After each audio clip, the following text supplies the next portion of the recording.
University of Delhi. She is currently associate as a assistant professor of political studies at SPM College, University of Delhi. Her academic initiative took her to University of Duisburg, Essen, Germany, University of Freiburg, Switzerland, amongst others. She is recipient of Godfrey Films Golden Ovary Award and Stevens College Centenary Medal for character combined with learning Niman Award for leadership, uh, Noik National Award, Business Rankers Women Achievement Award, amongst others. She is also pursued additional coursework from ex United Business Institute Belgium. She has 7 books to her credit, 20 research papers in peer-reviewed journals, and participated in more than 100 conferences at national and international level for paper presentation or as a resource person and as an invited lecture. We are so much happy and we are so much delighted to listen few words from you, madam. It's over to you, madam. Greetings to everyone. It is indeed a matter of great honor for me to be here for this very interesting conference organized by the Institute for Policy Research in Economics, Management, Science and Development. My congratulations to all the members in the organizing team. As we take the deliberations forward for national paradigm shift in Indian economy, a way forward, NCP SIE 2021, in the valedictory session. Before I begin, I'd like to convey my greetings and my gratitude. My greetings to Professor Sudhakar sir, Professor Sudhakar Patra, namaskar, good evening sir. Professor Sukanta Badal sir, who's the SK Badal sir, who's there with us. Greetings, Dr. Praveena, for wonderfully organizing this conference. Sri Narayan Sinha sir, Sudhanshu Shekhar Panda sir, Sujata ma'am, and most important, all the esteemed members from the academic fraternity, faculty, researchers, learners, who presented some very interesting papers in the 2 days, in the 2 technical sessions. Dear learners, the topic that I will be deliberating upon during this valedictory session is something which is very close to the area of my research and something that I have been working on at the present time. It is globalization 4.0, way forward for the economic models. For the benefit of all our participants present in the valedictory session, I'd like to tell you that I'm sharing the PPT for this topic from my other handles. So that's it. Now, as I talk about globalization 4.0, the way forward for the economic models, though this topic pertains to the domain of international relations, but it has a huge bearing with respect to several issues that have a bearing with respect to Indian economy as well. Dear friends, before we begin, let's just understand what do we really mean by globalization. Now, globalization is such a vast topic that it has a bearing not only with reference to international relations, but also with reference to international economic relations, international business, amongst others. Globalization always existed when we look at the historical perspective of human civilization. An example here is the Great Silk Route. The idea of trade and ties always was present in the evolution of human civilization. But what is particular when we talk about globalization in present day time, dear friends, that is when we look at the post-Cold War scenario, when there was dissolution of Soviet Union. Now, this post-Cold War scenario indeed had a huge bearing with respect to the mechanisms of economic operations also. So, globalization signifies abundance, integration of ideas, goods, services, the link with global trade, finance, markets, indeed had an international impact, and with the integration of national economies, let me add here the very important aspect, that is, it had contested outcomes. By contested outcomes, it implies that no doubt there were positives, but at the same time, one cannot ignore the negative impact also. Dear friends, right now on the screen we can see that I've taken a chart from Wiki Images. just to explain to you that how globalization in the contemporary times with technology, communication revolution, internet, transport cost, the end of Cold War, no doubt it presented new things like liberalization, new things to ponder and deliberate over privatization, but at the same time, it presented to us picture of a world where we were surrounded by problems which were there with respect to having an impact cutting across borders. An example here, climate change. Another example here, pandemic. How one virus disrupted the entire working of the economy and led to closing down of the borders. Now, when we once again about globalization, so one thing is there that there were gains, but losses also cannot be ignored. Now, dear friends, let me bring to you this toward the second part of my presentation, that is going to be looking at the contemporary issues of globalization. And again, these contemporary issues of globalization had a huge bearing with respect to the economic mechanisms that we all were witnessing. One of the contemporary challenges to globalization comes from deglobalization.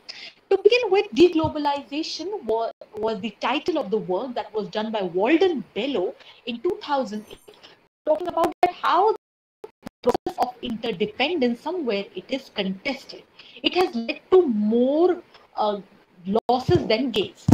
Deglobalization became a very popular term when we see with how there was this trade war, and amidst this, if you research the American economic relations contemporary format, the then United States President Trump said that we really have to rethink our economic integration mechanisms, regional cooperation models like NAFTA. That whether did they take more from us than they presented the gains? It was the question with respect to globalization, that did it present to us more losses as compared to gains? Example here, no doubt technology did connect the world, but yes, there were other aftermaths also of misuse of technology. No doubt global trade and finance connected the world, but at the same time, talking to such esteemed fraternity from the economic realms, I'm sure you all will agree with me that we cannot ignore the volatilities of market. Now, being a student of political science and a erudite learner in the realm of global governance issues, let me present to you some important data. As the world was going towards this phase of deglobalization, January 2018 at the World Economic Forum, there was a call. And there was a call that is, process of global governance may have challenges, but at the same time, we cannot reverse the process. We cannot think of living in isolation. To add to that, presenting you again some data, January 2019, the theme of the annual meeting of the World Economic Forum in Davos, Switzerland was Globalization 4.0, shaping a global architecture in the age of industrial revolution. Dear friends, dear esteemed participants, we all saw some wonderful deliberations in the two technical sessions on online education, on privatization, on digital banking. Now, all of it has a bearing with reference to this new context, that is globalization 4.0. Now, what is globalization 4.0? Once again, we take reference to the original, the primary source. Herein, we take reference to the views of Klaus Schwab, founder and executive chairman of the World Economic Forum. That is, globalization 4.0 is a new era of globalization where geopolitical patterns are changing, new technological things are emerging. And again, the impact of new technology can be seen that we saw during the pandemic, that there were research that how robots, in certain parts, in certain countries, they worked along with the medical community.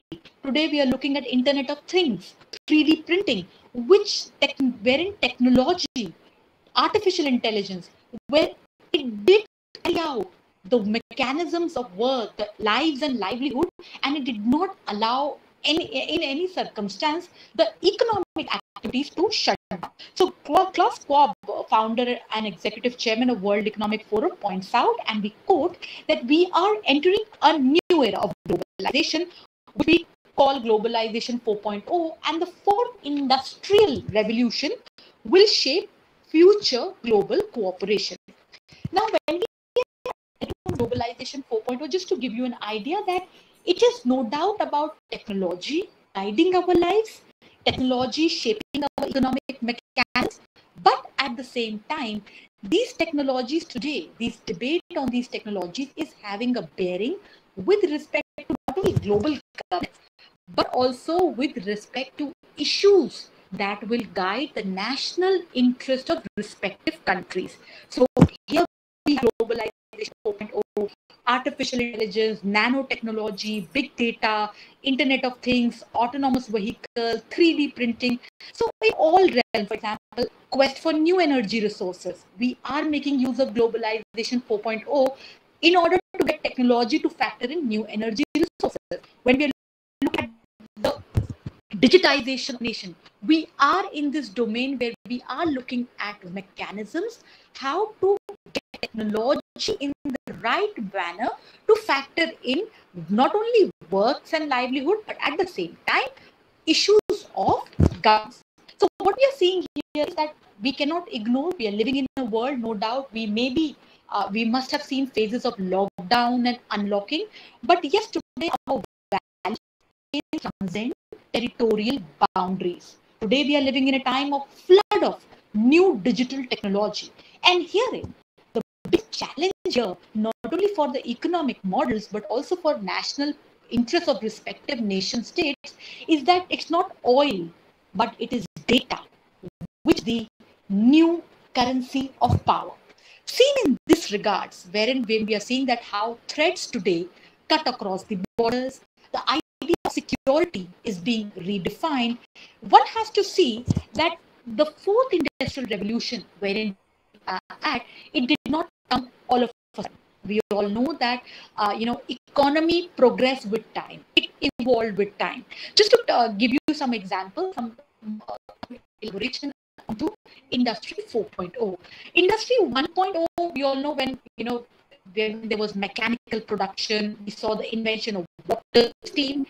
Industry 2.0, wherein we were finding mass production, assembly line, and the invention of electrical energy. Industry 3.0, wherein computers and electronics completely took over our lives. Right now, this ambit of 3.0 has been taken to the next level of Industry 4.0, wherein we are living in the age of smart technologies. For example, today we are seeing that how we have an app for every need we have, from issues of catering to our health to issues of catering to our reading. We have an app for free. So we are surrounded in this realm. The pandemic indeed is an important fault line. That technology has penetrated in several realms of economic activities. We hear about issues, for example, how today computers and smartphones are making digital online education proceed. No doubt there are challenges for that, but still things are going. So now the common challenge now for any economic model in any sector is how do we then survive in the post-COVID era, and then how do we blend in realities of Industry 4.0. Now, to meet both these challenges for survival in post-COVID era, as well as for facing the realities of Industry 4.0, there are three essential things that have to be done with. What are they? Accessibility, second, equity, and third, sustainability.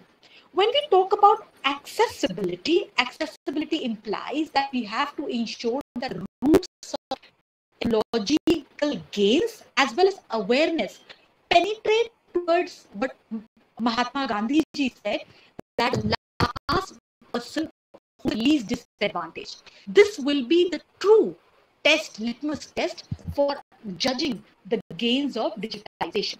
Second, equity, that is, technology must be affordable. Today we are seeing that how from 4G nations are deliberating upon 5G. One has to think at how one factors in equity, and lastly, sustainability. No economic model can sustain unless and until it works out a a comprehensive plan with respect to ecology and environment, because that is one of the most important needs of the hour. For example, when we talk about blue economy, one has to factor in that this is an economic model that one is trying to tap in, factoring in new models, innovation, using innovation, and at the same time ensuring that this interface with the new model should be based on respect for ecology. Dear friends, as we are talking about the way forward economic models amidst globalization 4.0, I like to conclude by two very important observations. Now, again, being a student from the realm of international relations, and yes, as aptly Professor Sudhakar in the previous session was pointing out, that we must back in research with data and right inputs. So, I'd like to present two very important inputs. In July 2020, there was the 25th anniversary of UNESCO, and therein address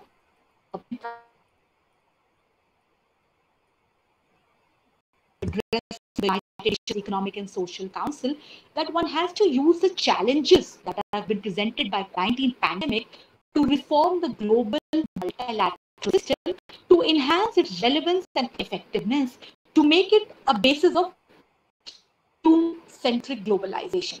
When we talk about earlier waves of globalization, one peculiar thing, especially when we look at the post-Cold War, that it gave primacy to profit. Now, this ambit of sure globalization 4.0, industry 4.0 reaches out to everyone, this call for human-centric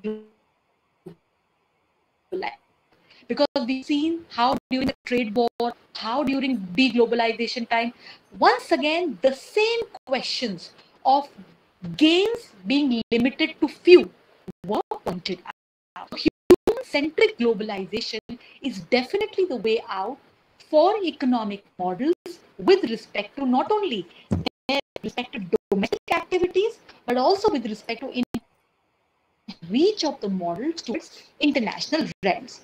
So, once again, quoting from same important remarks, new form of globalization is indeed a very must for post-COVID era, and India's priorities, as we have, as Professor S.K. Baral sir was also pointing out, that how that we have to keep into mind the new realities, and one of India's priorities in the post-pandemic era is to make the country the nerve center of global supply chains in line with the vision of Atmanirbhar, self-reliant India. So this requires the way forward, and I conclude with this. The way forward would be that we must have an interplay, a good dialogue between industrial chains and good connect. One cannot ignore this. We have to situate that first we have to consolidate our domestic strengths and then translate the opportunities, the advantages of our domestic sector by connecting it to the international. Any economic model, once again taking in from all the references that we have understood, it must be people oriented, it must be inclusive, and it must be based on sustainability. Time and again, one also has to see that government policy focus should be, because we all know that policies require right implementation, and yes, with the due confidence and due conviction, I say, if there is right on ground implementation, transparent allocation, and right coordination with other sectors, now globalization 4.0 presents huge opportunities for various economic realms. One has to look at this very significant link of interconnection of one sector with the other, because technology no doubt has opened up a Pandora's box, and that Pandora's box is that how one sector is connected to the other. For example, we cannot have a right food security policy unless and until one cannot have a right policy on digitization unless and until we link it with the right industrial policy. So one has to look at this relation with other sectors. So dear learners, dear amazing esteemed guests at the conference, I rest my case here that globalization 4.0 indeed is a new terrain. Industry 4.0 indeed is a new challenge. But today, nations are determined, and yes, I must point out that India, at various global and domestic forums, has pointed out that we must translate all our strengths to realize the best possible gains from this new phase of globalization 4.0 and industry 4.0. Again, my greetings and big thank you to everyone at Institute for Policy Research in Economic Management and Social Development, IPRNS, Rampur, Odisha. Thank you so much for having me. My gratitude to all the faculty members, especially Dr. Praveena, for inviting me, and many congratulations for the 2 successful days of deliberations. With this, I rest my case. Thank you, madam. You have made an excellent presentation regarding the topic globalization 4.0. And in the concluding remark, you have said that there must be a good dialogue and opportunity, and that policy people oriented, and that must be focused on inclusive growth, sustainability. So it's such a nice presentation, madam. Thank you for your presentation. Thank you, ma'am. We are now coming to our hereditary. In regarding our hereditary address, we have got one of the dynamic personalities, a personality like Nandan Sinha, sir. Nandan Sinha, sir, you are a management guru, motivational speaker, trainer, critical analyst, social activities, and working as an assistant professor at ISM Patna. You have 20 years of experience in the field of academic and industry teaching, experience to display the exceptional communication, teaching, interpersonal qualities, competencies. Prior to ISM Patna, you have served as the top school of B School of Patna, the consultant visiting professor. Also served the B School of Greater Noida, Isan Institute of Management Technology and School of Management Science, Varanasi. Many conference workshops, and you have also given your lecture and keynote speaker in many of the various institutions. You have published more than 25 articles in journals and book chapters, and more than 100 articles in newspapers. And as for the recent, for the social media, you are one of the great. We have received so many awards, the Corona Warriors and chairman of various social organizations, and we are so much happy to receive that you are going to deliver our validated. So it's over to you, sir. Sir, it's already time, so we can cut it within 10 minutes, sir. It's over to you, sir. Mr. Nandan Sinha. Am I audible? Yes, sir. Yes, sir. My screen is visible? Yes, sir. Okay.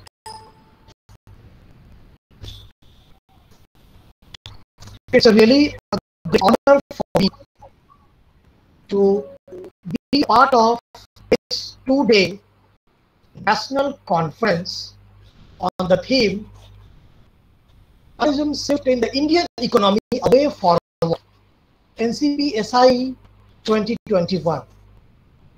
With bottom of my heart, I extend my sincere gratitude to Dr. Praveena Kumar Padi sir, Professor Kumar Bardasha, Professor Sukanta Kumar Badav sir, Professor Sudhakar Patra sir, Dr. Ananta Basudev Sahu sir, Dr. Lekha Chakrabarti ma'am, Dr. Santosh Kumar Mahapatra sir, Dr. Mirzaman, to deliberations of their excellence in this national conference. Moving ahead, as a valedictory address, I extend my sincere thanks to Dr. Praveena Kumar Padi sir for inviting me as an invited speaker for valedictory address. What I'm feeling that many of our participants getting bored. So first 2 minutes I am dedicating to them to get entertained. We should be always at keep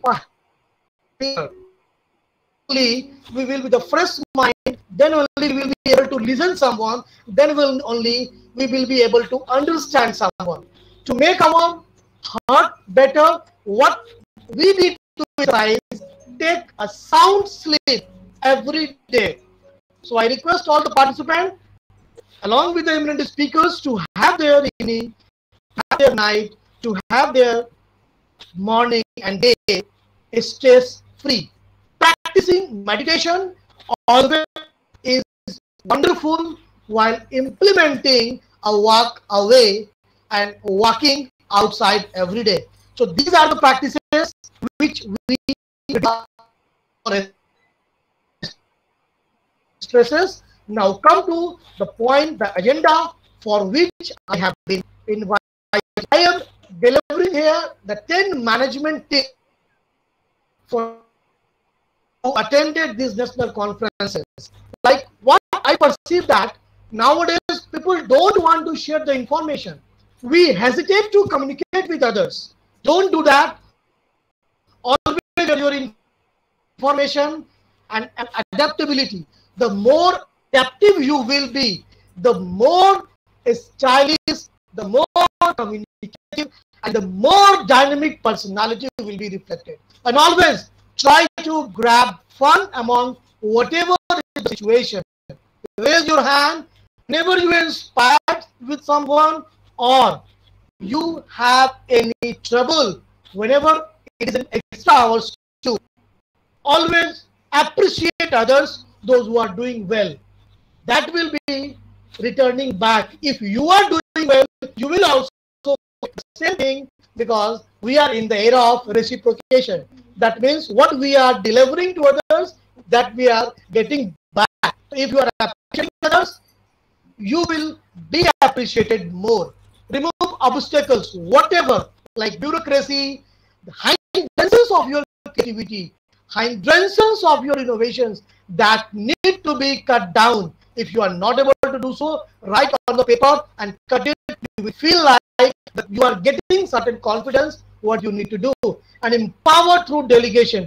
If you are not able to do that work, you can delegate that work to the real person, those who can perform it. So you need to delegate.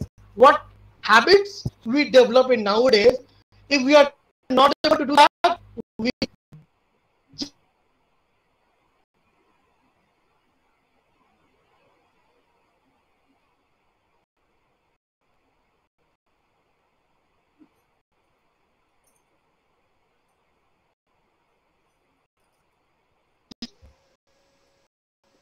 small feedback should be there and must be for our time.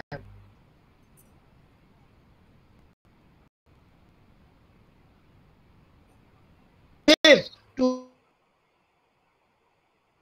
speak what is in your mind. Don't be depend on anything. Whatever is the concept inside your mind, that you need to read out. Be a good listener, so that you will be able to listen others. Try always innovating something new. Forgotten perfect. Nobody is perfect, but we are in the race of perfection. We are trying to forget about that.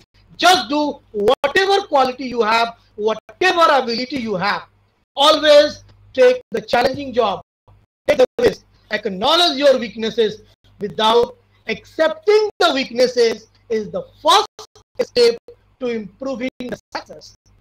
Imagine it. Imagine yourself after math. This exercise would have been implemented, and then after, what you are going to be exercised, that we need to imagine. And block out the negative voices, those who are coming to distract us. What we need to do, we need to avoid them, block them. Control what you can, release the rest. We need to control on ourselves. We need to take always the best. Never give up, never get surrender. We are here to perform. So development of effective core competencies. I'm giving you certain tips that we need to develop a collaborative unit like this conference. This conference is an outcome of the collaboration of multiple people. So this is what an extraordinary performance done by Dr. Pravina Kumar Padi sir with the collaboration. So this is the first step of the core competencies if we want to build up. And flexibility and adaptability. We are assumed to be finished this session by 5 o'clock, but the more interesting it was taking a bit more time. So we need to be adaptive, adverse, and flexible to accept the challenges. And interpersonal skills, we can learn from our juniors. Even I have learned lots of research scholars, even when a student has a paper, and that was really marvelous. So learning do not stop. Learning should be a continuous process. We can learn from anyone, whether our colleagues, whether our senior, whether our juniors. We need to have the organizational skills, communicational skills. We always take initiativeness, leadership. When we start taking leading, problem-solving attitude, it all comes into our country.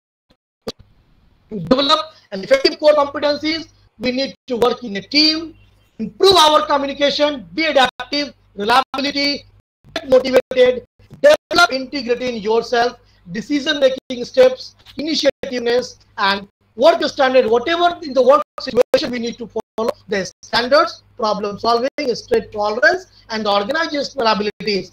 While interpersonal skills, we need to develop a leadership abilities, motivation abilities, negotiator when we are encountering with our clients, our customers, our students in the classrooms, how we are effective. A consensus builder, a team builder. In a business skill, we need to develop accounting, economic, compliance, legal, technology, marketing, as well as the statistics skills, because this is the fundamental of the economy. If we are not able to comply with these skills, economy could not be boosted up. Then the personal skills, we always get motivated, innovated, experienced by learning. Communicative should be there. We need to get consultative always to embarrass more and higher authorities. The benefit of the competencies will reflect on what the training and development will be addressing. You will not be missing. Your competencies will increase your proficiency. People will focus on the skills, knowledge, and characteristics, because nowadays these are one of the most impactful on any job effectiveness. So we need to ensure, while even the training, academics, and development opportunities, to align with our organizational needs. Make effective utilization and the training and the development times where we are imparting other than the dollars what we are earning. Provide a competency framework on ongoing coaching and the feedback. For effective competencies, the critical analysis must be done on the communication part. We need to increase our thinking, critical thinking, as well as the positive personal and the cultural identity. Social responsibilities should not be avoided. This is our prime area where we need to focus to increase the social upliftment, to increase the social diversity and standard of our society by imparting them social responsibility with the training and other development programs. And the personal awareness as well as the responsibility which is required. The way we can develop our core competency is our written communication, our thinking abilities, our information literacy, our quantitative reasoning, as well as our oral communication. I hope the session